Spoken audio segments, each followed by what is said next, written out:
حافظ صاحب کل کے میچ میں لاہور قلندرز کو آتے ہی جھٹکا لگ گیا ہے اور لاسٹ ایئر بھی لاہور قلندرز کافی انفارچونیٹ رہے تھے. کیا ایکسپیکٹ کریں اس بار ہم لوگ؟ دیکھیے بات یہ کہ جہاں سے پچھلے سیزن میں 2024 کا سیزن تھا جہاں پر اختتام ہوا لاہور نے وہیں سے شروع کیا اور اسلام آباد یونائٹڈ نے جہاں پر اختتام کیا تھا وہیں سے شروع کیا کیونکہ وہ آخری میچ جیتے تھے اور وہ فائنل تھا اور اس ٹورنامنٹ کا اس سیزن کا پہلا میچ وہ جیتے ہیں. کل کے میچ پر بھی گفتگو کریں گے. کوئی بہت زیادہ اچھی کرکٹ دیکھنے کو نہیں ملی ہے اور اس کے ساتھ ساتھ جو آج میچز کھیلے جائیں گے ان پر بھی بات رہے گی. کرکٹ کامنٹیٹر راجہ اسد علی خان صاحب ہمارے ساتھ موجود ہیں. السلام علیکم راجہ صاحب. بہت شکریہ حافظ. طاہر صاحب آپ کو کیسا لگا کل پاکستان سپر لیگ کا 10واں ایڈیشن شروع ہوا اور اس میں دو ٹیمیں پاکستان کی دونوں ٹیموں میں پاکستان کے نمایاں کرکٹرز بھی آمنے سامنے تھے. وہ جو فرام دی پاکستانی پرسپیکٹو جو لوگ سمجھ رہے تھے کہ اور ایک اس میں خوش قسمتی کہہ لیں یا بدقسمتی کہہ لیں کہ بیک وقت ہمارے نیبرنگ کنٹری میں ہمارے سے کمپیریٹیولی پرانی لیگ ہو رہی ہے, اس کا میگنیٹیوڈ زیادہ ہے, اس کا کیپٹل زیادہ ہے, تو وہ بھی دیکھنی پڑتی ہے. پھر لوگ کمپیریزن شروع کر دیتے ہیں جو کہ درست نہیں ہے. جہاں تک میں نے کیونکہ وہ نہیں دیکھ سکا due to some reason power shut down تھی, ملی جلی باتیں ہیں. کچھ لوگ کہہ رہے ہیں کہ وہ there was few delay in audio لیکن تقریب بڑی پرسکون اور شاندار تھی. بسائڈ جب میں نے میچ دیکھا تو مجھے اس میں ایک سائزیبل کراؤڈ لگا کیونکہ جو بات ہو رہی تھی کہ public will not turn out because of the recent Pakistan poor performance. وہاں پر مجھے کیونکہ سرکاری شہر ہے اور اس کا مقابلہ کراچی سے یا لاہور سے نہیں کر سکتے. کراچی میں ویسے کراؤڈ نہیں آ رہا, اس کے ڈفرینٹ ریزنس ہیں. لاہور میں تو کافی لوگ آتے ہیں. یہ اب ابتدائیہ ہے, ابتدائی میچ تھا. اب آگے دیکھیے ہوتا کیا ہے. لیکن یہ جو ہم ایک ٹون سیٹ ہوئی ہے کہ T20 میں 200 پلس رنز ہونے چاہیے, ایسا ہو نہیں رہا. پاکستان میں جو میچز ہوئے during the process of champions trophy, Lahore میں پختہ وکٹ تھی, اس پہ اچھا باؤنس تھا, ریکارڈ رنز بنے. This is all about 4s and 6s T20 cricket, entertaining cricket ہے. اور یہ وہ کرکٹ نہیں ہے جو بائیلیٹرل ہوتی ہے, یہ انٹرنیشنل ہوتی ہے. اس میں فیسٹیوٹی کا ایلیمنٹ جو اس کو آپ بالکل نظر انداز نہیں کر سکتے. پیپل اب لوگ کیوں آ رہے ہیں اور لوگ آئیں گے بھی کیونکہ یہ آل ٹوگیدر ایک میلہ ہے, ایک ایکسٹراویگنزا ہے جہاں پہ ٹاپ کے کرکٹر موجود ہیں. مائنس آپ وہ کرنے کرکٹر جو اس وقت انوالو ہیں انڈین پریمیئر لیگ میں, بڑے لوگ بالوں سمیت بڑے بڑے نام ہیں اس میں. اور مجھے لگتا ہے جیسے جیسے یہ ایونٹ آگے بڑھے گا, موسم بھی بہتر ہو گیا ہے, more people will turn around اور ہم دیکھیں گے کہ یہ 200 اور بیہانڈ رنز بنیں گے. لیکن جو ٹون سیٹ ہوئی ہے کل جس کے بارے میں آپ بات کر رہے ہیں 139, یہ ذرا تھوڑی سی کنسرننگ ہے کیونکہ دو بڑی ٹیمیں جیسے آپ نے ذکر کیا, میکسیمم ٹائم اسلام آباد آف پاکستان سپر لیگ اور پھر دوسری ٹیم لاہور کے اندر کا ظاہر ہے کہ وہ بھی چیمپئنز ٹیموں میں سے ایک ہے. تو بڑا مقابلہ, بڑے رنز ہونے چاہیے تھے جو کہ نہیں ہوئے. یہ اس میں آپ بیڈ لک کہہ سکتے ہیں from the spectators point of view. اچھا, قطع کلامی کی معذرت چاہتی ہوں حافظ صاحب اور راجہ صاحب, آپ دونوں کو ایکسپیرینس میرے سے تو بہت زیادہ ہے. راولپنڈی کی کنڈیشن پہ میکسیمم رنز کتنے اسکور ہوئے ہیں ابھی تک؟ بڑے رنز ہوتے رہے. میں ابھی تھوڑی دیر پہلے بات کر رہا تھا نیچے کسی سے کہ 2016 کی بات بتاؤں نا, جب ہم نے چیمپئنز ٹرافی جیتی ہے. دیکھیں ٹون سیٹ کیسی ہوتی ہے. حافظ صاحب اس ایونٹ میں ہم نے یہ محسوس کیا کہ there were abundance of runs. ہر میچ میں 50 اوور کے 300 پلس رنز ہوئے اور سینچریاں ہوتی رہی اور رنز بنتے رہے اور چیس بھی ہوتے رہے. 350 رنز ہوتے رہے. سمیع اسلم بھی اس میں انہوں نے 150 رنز کیے تھے. سلمان بٹ اور کامران اکمل, یعنی 20 اوورز میں کم از کم 200 رنز ہو سکتے تھے. یہ تو ابھی اس سے 2 PSL گزرے ہیں, 1-2 PSL گزرے ہیں. اسی گراؤنڈ میں 250 رنز ہوئے ہیں, 200 240 45 50 رنز یہاں پر چیز ہوئے ہیں پنڈی میں. پچ ٹھیک نہیں تھا کل, ڈی میرٹ پوائنٹ تھا, لیکن پھر بھی.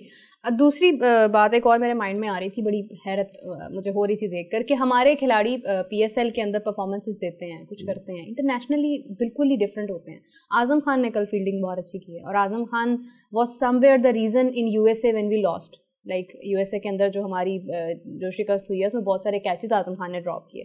کل کے میچ میں اعظم خان نے کیچز بھی لیے. کل کے میچ میں شاداب بڑا امپیکٹفل رہا, وکٹس بھی حاصل کی, بیٹنگ بھی کی, سب کچھ کیا.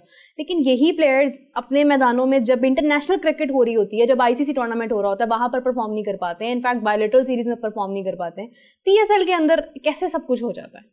دیکھیے یہ جو PSL ہے نا, اس میں اور بائیلیٹرل اور انٹرنیشنل سیریز میں بڑا فرق ہے. ایک ہم بنگلہ دیش کے خلاف میچ ہار گئے, ہم 6 آؤٹ کرنے کے بعد ویسٹ انڈیز کے خلاف ٹیسٹ ہارے ہیں. وہ یہ دیکھیں نا, یہ چیزیں ایسی جو انٹرنیشنل, اس میں پریشر اور ہوتے ہیں, اس میں پلیئر کے چیزوں کا اور چیزوں کا پتہ نہیں. T20 پہ ویسے بھی پتہ نہیں چلتا. میرے خیال میں یہ اور طرح کی کرکٹ ہے.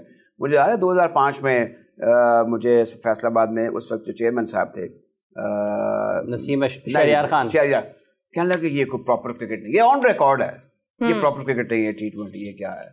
پھر ہم نے اسی دوران T20 شروع کر دیا. لاہور میں ہم نے دیکھا کہ 50,000 لوگ پہنچ جاتے تھے دیکھنے کے لیے, تو یہ پاپولر ہو گئی. 2004 والا آپ کو یاد ہوگا یہاں پہ جب وہ T20 ٹورنامنٹ کا فائنل ہوا تھا جس میں معین خان نے 100 بھی کیا تھا, آپ کامنٹری کر رہے تھے اس میں. ہمیں علی سلمان صاحب نے جوائن کیا ہے, اسپورٹس اینکر, ٹیلی فون لائن پر. السلام علیکم علی. جی وعلیکم السلام حافظ, کیسے ہیں آپ؟ ٹھیک ہیں, بہت شکریہ آپ کا. علی بتائیے گا کہ پہلے میچ کا جو آغاز ہوا ہے اس 10ویں ایڈیشن کا, آپ اس کو سمجھتے ہیں واقعتاً ایک بہتر انداز میں ہوا ہے یا اس سے بہتر کرکٹ ہونی چاہیے تھی؟ انتظامات کے اعتبار سے آپ بہت کچھ اور زیادہ اچھا کر سکتے تھے, اور کرکٹ کے نقطۂ نگاہ سے بھی آپ کو زیادہ بہتر تیاریوں کی ضرورت تھی؟ اور دیکھیں بہت ہی مایوس کن انداز ہے اس پاکستان سپر لیگ کا, کیونکہ قوم پہلے ہی اپنی کرکٹ سے, اپنے کرکٹر سے بہت زیادہ مایوس ہے. اور یہ IPL کے ساتھ ساتھ آپ کا PSL ہو رہا ہے, وہاں پہ 200 پہ 200 رن چیز ہو رہے ہیں, اور اگر پہلے ہی میچ میں 139 رنز ہوں گے تو پھر شائقین کرکٹ کیسے جو ہے وہ گراؤنڈ کا رخ کریں گے؟ تو پہلے ہی آپ کی ٹیم کی انٹرنیشنل پرفارمنس پیتھیٹک ہے, وہاں پہ جا کے آپ رن کر رہے ہیں اور یہاں پہ جا کے آپ سے رنز نہیں ہو رہے ہیں. تو میں سمجھتا ہوں کہ ایک بہتر اس سے آغاز ہونا چاہیے تھا, اور پچز کو تھوڑا سا بیٹنگ فرینڈلی ہونا چاہیے, کیونکہ تماشائی جو ہے وہ وکٹیں دیکھنے نہیں آتے ہیں, وہ چوکے اور چھکے دیکھنے کے لیے آتے ہیں. اور جب یہاں پہ 139 رنز ہوں گے, اس قسم کی پچز بنائی جائیں گی جو بیٹنگ فرینڈلی نہیں ہوں گی, تو اس سے آپ کی لیگ کو مزید نقصان ہوگا. ویسے ہی آپ کے فرنچائز اونر بھی جو ہے وہ ایک دوسرے کے خلاف بیانات دے کر اس لیگ کو ڈیمیج کر رہے ہیں, اور دیگر عوامل اس میں کار فرمائیں. اب اگر پرفارمنس ایسی ہوگی تو مزید اس سے تماشائی جو ہے مایوس ہوں گے. بالکل صحیح بات ہے.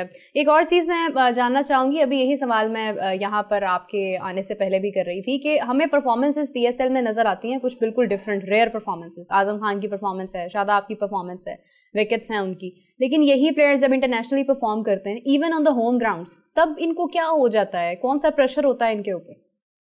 دیکھیے انٹرنیشنل کرکٹ کا ایک اپنا ایڈڈ پریشر ہوتا ہے, لیکن ساتھ ساتھ ایک چیز اور بھی ہے کہ اگر ہم یہ PSL کی فرنچائزز کو دیکھیں تو آپ نے اکثر سنا ہوگا کہ یہ فرنچائز نہیں ہے, یہ فیملی ہے. تو جب آپ فیملی میں رہتے ہیں تو بہت ساری چیزیں جو ہیں وہ آپ اس کو بیئر بھی کر سکتے ہیں, بہت ساری چیزیں آپ کی جو وہ نیگلیکٹ بھی ہو جاتی ہیں. اگر آپ کوئٹہ گلیڈیٹر کو دیکھیں تو یہ کراچی کا ایک بڑا مشہور کلب ہے, پاکستان کرکٹ کلب. موسٹلی یہ ٹیم بنتی ہے پاکستان کرکٹ کلب سے. اگر آپ دوسری دیگر ٹیموں کو دیکھیں, قلندر کو دیکھیں, تو وہ سارا سال جو ہے وہ پلیئر ڈیولپمنٹ پروگرام اپنا کرتے رہتے ہیں. اسلام آباد یونائٹیڈ کی بھی کم و بیش وہی ٹیم ہے گزشتہ کئی سالوں سے. تو یہاں پہ جو وہ فیملی کی طرح کھیلتے ہیں, ایک دوسرے کو سمجھتے ہیں, کوچز ان کو سمجھتے ہیں, تو کوچز کا ان کے اوپر کانفیڈینس ہے. میرے شو میں رمیز راجہ جونیئر نے کہا کہ جب وہ زمبابوے کھیلنے کے لیے گئے تو وہاں پہ وقار یونس نے ان کو کہا کہ نہ سو یہ کراچی نہیں ہے یہ. تو جب کس طرح کوچز کا رویہ ہوگا, عمر اکمل کے انٹرویوز آپ نے سنے ہوں گے کہ کوچز کس طرح تنگ کرتے ہیں, تو یہ جو کوچز کا بھی جو ایٹیٹیوڈ ہے نا, یہ پلیئر کی پرفارمنس جو ہے وہ دبا دیتا ہے. تو جتنا زیادہ فرینڈلی آپ اپنے پلیئر کے ساتھ رہیں گے, پرفارمنس اسی طرح سے سامنے آئیں گی. اور پھر PSL میں اس کی پرفارمنس اچھی ہوتی ہے کیونکہ آپ اپنے لوکل سوائلز پہ کھیل رہے ہوتے ہیں. ان پچز کو آپ انڈر-19 سے انڈر-16 سے کھیلتے ہوئے ان پچز پر آ رہے ہیں, فرسٹ کلاس کھیلتے آ رہے ہیں, تو ان پچز کو آپ بہتر سمجھتے ہیں. تو یہ بہت سارے عوامل ہیں جو اس کے پیچھے کار فرمائیں. اچھا علی, ایک طرف نظر آتی ہے یہ سوچ کہ فیملی ہے, دوسری طرف جب آپ انٹرنیشنل کرکٹ کھیلتے ہیں, نیشنل ٹیم میں چلے جاتے ہیں, وہاں پر کوچز کسی اور طریقے سے برتاؤ کرتے ہیں, تو آپ کو لگتا ہے کہ کھلاڑی بھی کہیں نہ کہیں عجیب مخمسے میں ہیں کہ وہ جب لیگ کرکٹ میں جاتے ہیں وہاں پر ان کے ناز نخرے اٹھائے جاتے ہیں, جب وہ انٹرنیشنل کرکٹ میں جاتے ہیں تو جو سپورٹ سٹاف ہے, جو آپ نے ایک دو حوالے دیے ہیں, وہاں پر کوچنگ سٹاف ان سے بالکل مختلف انداز میں برتاؤ کرتا ہے؟ دیکھیے بالکل میں سمجھتا ہوں کھلاڑی بھی عجیب مخمسے میں کنفیوژن کا شکار ہے, کیونکہ ہر آدمی جو ہے وہ اپنے حساب سے جو وہ کوچنگ کر رہا ہوتا ہے. تو ایک کوچ کچھ اور بتا رہا ہوتا ہے, وہ فرسٹ کلاس پہ جاتا ہے انڈر-19 سے, وہ کچھ اور بتا رہا ہوتا ہے فرسٹ کلاس سے جو ہے وہ جب ڈپارٹمنٹ میں جاتا ہے وہاں پہ کوچ کچھ اور بتا رہا ہوتا ہے, ڈپارٹمنٹ سے جب جاتا ہے پاکستان ٹیم میں تو وہاں پہ کوچ کچھ اور بتا رہا ہوتا ہے. تو ہر پلیئر کی ایک اپنی الگ ٹیکنیک ہوتی ہے. ابھی آپ نے دیکھا کہ پریزیڈنٹ کپ کے دوران جو ہے وہ آپ نے پاور اسٹرائکنگ کیمپ لگا دیا, اور جب نیوزی لینڈ وہ پلیئر گئے جو اس کیمپ کا حصہ تھے تو نہ وہ روک پا رہے تھے اور نہ وہ مار پا رہے تھے. تو جو آپ کا سوال ہے اس کی بہت بڑی واضح مثال ہے کہ جس کا ایگزیکیوشن ہم نے نیوزی لینڈ کی سیریز میں دیکھا. ٹھیک ہے, بالکل.